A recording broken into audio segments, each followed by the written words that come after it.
Show me the kit, I guess, that the Quadro comes in, or the case. Okay. Well, we have got an entry-level kit, which is simply the pack with the cable that you choose, and the head, the charger, the neck strap, sync connector, and so on.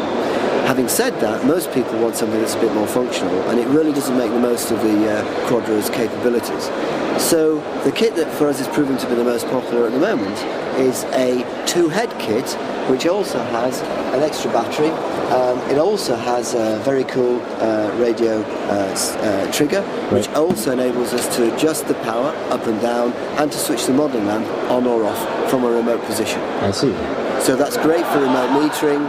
It's also great for if you're working with a model at a distance, you're using a telephoto lens, the lighting's much closer to the model, and you can look from the histogram of your camera at the overall exposure and adjust the exposure from the camera instead of having to run backwards and forwards to the lights. Actually, speaking of metering too, I was noticing in the Gaussian booth that there is a new flash meter coming out with an Elinchrom Skyport module built in. There is indeed. Okay. Not quite sure when that's going to be available. In my understanding, obviously, of radio trigger compatible meters is the Sekonic 358.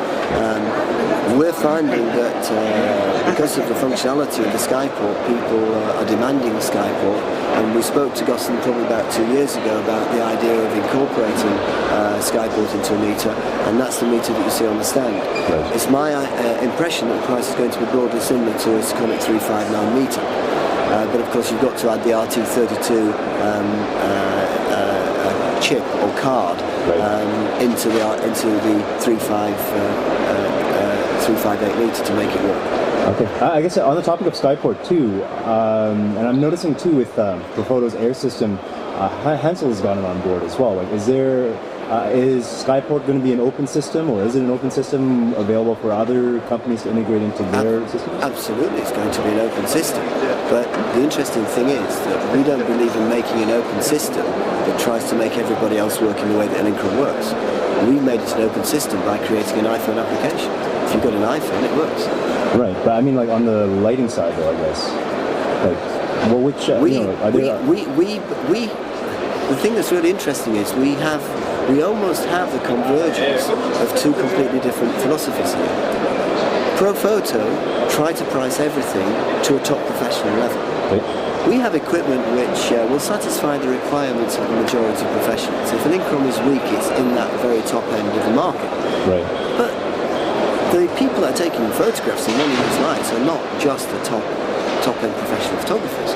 If you think about the Elinchrom range, we've created full compatibility throughout the range from the digital 1500 and 3000 asymmetric packs, through the RX system, which is all Skyport enabled, of the 1200 and 2400 power packs, the 1200, 600 and 300 compacts, the BXRI 250-500, the Ranger Quadro here, which is RX, and also the higher power 1100 watt-second weatherproofed Ranger RX systems. Now, for us, that system compatibility, we don't need to make this system work with Profoto, because the simple fact is we want to sell it a lot cheaper than Profoto. We want the system to be used with our entry-level D-Light units, and in fact, when the iPhone app is fully available, the people that we expect to enjoy it most are the people that are just starting to use Studio Flash. So we have, as I say, the convergence of two completely different philosophies. Profoto wants to be exclusive with top-end products. Hensel has joined them with those top-end products. We want to be very democratic with an across-the-board range of lighting solutions at all levels in our product range. I see, fair enough. I guess back to the kit question too, and I probably need to get you to speak up a little bit. We're just getting some more noise here. Okay. Are we going to see a soft case option available at some point? Yeah, we'd really like to do that. The interesting thing about the hard case is we imagine that a lot of people would want to use the pack with up to two heads. It's got two fittings.